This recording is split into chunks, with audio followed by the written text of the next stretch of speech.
بیٹی جب پسند کی شادی کا کہے تو اسے بے حیا اور برا نہ کہو۔ پسند کی شادی بیٹیوں کا حق ہے اور ہمارے نبی صلی اللہ علیہ وآلہ وسلم کی سنت بھی۔ باپردہ عورت غیرت مند بھائی، غیرت مند باپ اور غیرت مند شوہر کا فخر ہوتی ہے۔ عورت کتنی بھی خوبصورت کیوں نہ ہو، وہ پیاری دوپٹے میں ہی لگتی ہے۔ حضور صلی اللہ علیہ وآلہ وسلم نے ارشاد فرمایا، جو شخص جوانی میں نکاح کرتا ہے تو شیطان چیخ اٹھتا ہے، ہائے افسوس، اس نے مجھ سے اپنا دین بچا لیا۔ اسلام ہمیں پسند کی شادی کی اجازت دیتا ہے، لیکن اسلام بھاگ کر اپنے والدین کی عزت کا جنازہ نکال کر شادی کرنے کی اجازت بالکل نہیں دیتا۔ سوچ سمجھ کر زندگی گزارو، کیونکہ جو آج مٹی کے اوپر کرو گے کل مٹی کے نیچے اس کا حساب دینا بھی پڑے گا۔ اتنی کوشش ضرور کیا کرو کہ کوئی آپ کی وجہ سے رب کے سامنے نہ روئے۔ سجدے اور ماں کی گود میں ایک جیسا سکون ملتا ہے۔ کچھ تو ہے ان ماؤں میں جو ہم بچوں کو سکون دیتی ہیں، کیونکہ سجدے جیسا سکون سجدے کے بعد صرف اور صرف ماں کی آغوش میں رہ کر محسوس کیا جا سکتا ہے۔ اللہ پاک اس سکون کو ہم سب بچوں پہ ہمیشہ سلامت رکھے۔ زندگی میں اگر کوئی بہت ہی اپنا، قریبی، عزیز آپ کو دھوکہ دے جائے اور آپ کے خلاف ہو جائے، تب بھی اگر آپ صبر سے کام لیں اور اللہ پاک پر کامل یقین رکھیں تو اللہ پاک آپ کو وہ مقام عطا کرے گا کہ زمانہ دیکھتا رہ جائے گا۔ اندھیروں میں اور بند دروازوں کے پیچھے بھی کوئی راستہ نظر آئے گا۔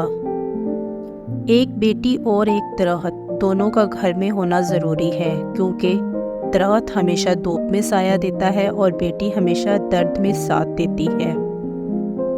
زندگی روز کچھ نہ کچھ سکھاتی ہے، لیکن بنیادی چیز یہ ہے کہ انسانوں سے توقعات کم سے کم رکھے اور اوپر جو ذات ہے اسی پر توکل رکھے۔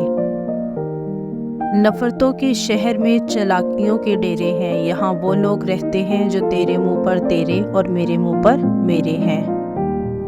صرف کتے کا گوشت ہی حرام نہیں، حرام کی کمائی سے خریدا ہوا بکرے کا گوشت بھی حرام ہے۔ ایک حد کے بعد تو انسان سب کچھ چھوڑ دیتا ہے، روٹنا، شکایت کرنا اور گلے شکوے کرنا، اور پھر دل تو ایسے ہو جاتا ہے کوئی بات کرے تو ٹھیک، نہ کرے تو بھی ٹھیک۔ حقیقی تعلق وہی ہوتا ہے جو وقت، حالات، ضرورت اور مزاج کے بدلنے کے باوجود بھی قائم رہے۔ زندگی بہت چھوٹی سی ہے، کوشش کریں کہ کسی کا مان، اعتبار اور یقین نہ ٹوٹنے پائے۔ وقت تو گزر ہی جاتا ہے، لیکن دی ہوئی تلخیوں کے نقش ہمیشہ باقی رہ جاتے ہیں۔ دنیا کے لیے آپ ایک شخص ہیں، لیکن اپنے گھر والوں کے لیے آپ ہی دنیا ہے۔ اپنا خیال رکھیں۔ ادھوری باتیں اور ادھورے جملے سن کر اپنی مرضی کی داستانیں تخلیق کرنے والے لوگ ہمیشہ دکھ اٹھاتے ہیں۔ کسی کو اتنی عزت نہ دو کہ آپ کی بے عزتی کرنا وہ اپنا حق ہی سمجھ لے۔ انسان کی پہچان علم سے نہیں ادب سے ہوتی ہے، اس لیے کہ علم ابلیس کے پاس بھی تھا مگر ادب سے محروم تھا۔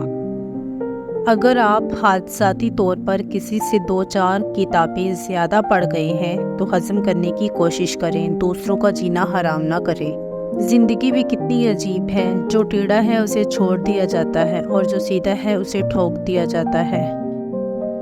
طوفان آنا بھی ضروری ہے زندگی میں، تاکہ پتہ چلے کون ہاتھ پکڑ کر بھاگ رہا ہے اور کون ہاتھ چھوڑ کر۔ زندگی جینا ہے تو پھر حالات سے ڈرنا کیسا؟ جنگ جو لازم ہو تو مقابل نہیں دیکھا کرتے۔ ذمہ داریوں کے ہجوم میں جو چیز سب سے پہلے گم ہوتی ہے وہ انسان کی اپنی شخصیت ہوتی ہے۔ خاموشی نامناسب سوالوں کا بہترین جواب ہے اور مسکراہٹ ہر حالات کا بہترین رد عمل ہے۔ کسی کا حال دیکھ کر کوئی فیصلہ نہ کرنا، کیونکہ ہر ولی کا ایک ماضی اور ہر گناہگار کا ایک مستقبل ہوتا ہے۔